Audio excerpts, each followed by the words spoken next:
One more concept that we need to cover before we begin coding our linked list is the prototype object.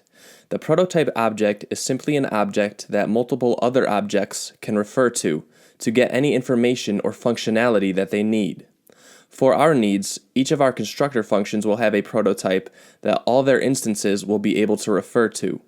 So let's clarify what this means by doing a couple of examples. If we take our user constructor function we previously made, we can put properties onto its prototype that all of our user instances, like user1 and user200, will have access to and be able to use. Let's put a property on our user prototype and see what happens. To put a property on the user prototype, we will type user.prototype and then the name of the property that we want to add. So, for instance, let's say email domain.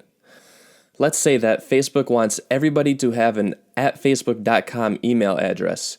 So we will set the email domain property equal to @facebook.com. Now let's check out our user1 object again. We can see that it does not have the email domain property that we just added on it.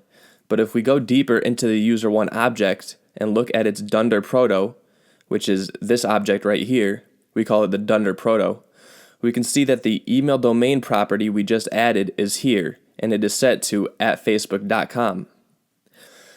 Now, just to clarify, the dunder proto and the prototype object that we actually put the email domain property on up here, they're not exactly the same thing, but they're very similar. Basically, anything that we put on the constructor function prototype, we will have access to on the dunder proto of any of the objects that we create with the constructor function. So if we put email domain on the constructor function's prototype, we will have access to it on user1's dunder proto, user200's dunder proto, and the dunder protos of any other user instance that we create. Okay, now back to this email domain property. So we put the email domain property on the user prototype, and we can see that we don't have the property on the actual user200 object here, but we have the property on the user200's dunder proto. So if we type out user200.emailDomain, we will still have access to that property, and we should see the string @facebook.com show up here. Great, it does. So that is how the prototype object works. If we put a property on the constructor function's prototype, all of the instances of the constructor function will have access to that property. The same thing goes for any methods or functions that we might want all of our instances to have. So, for example, if I want all of our user instances to have a getEmailaddress method, I can put it on the prototype of the constructor function, which is what I will do now. I will say user.prototype.getEmailaddress equals a function, and I will have this method return the first name, so this.firstname,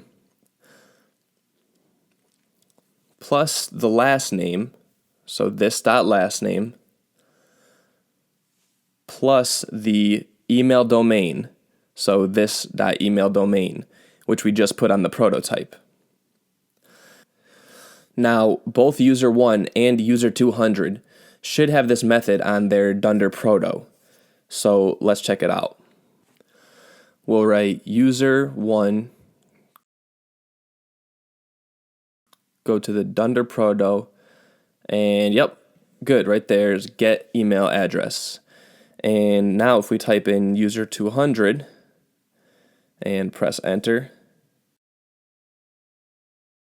and go to the dunder proto, great, so both user1 and user200 have the get email address property, or method on their dunder proto.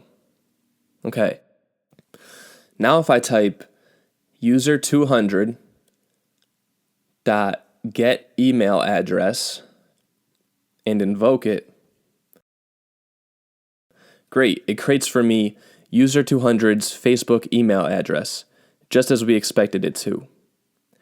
And if I say user1 dot get email address and invoke it, it gives me back user1's Facebook email address, just as we expected it to.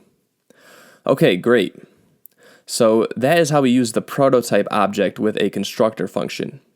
If we want our constructor function instances to all have a property that is the same for all of them, or all have a method that is the same for all of them, we will put it on the prototype instead of on the constructor function itself to keep the instances more lean and cleaner. Great, so that is all the background information that we need to know to get started coding our linked list. Now we are ready to go. Let's do it.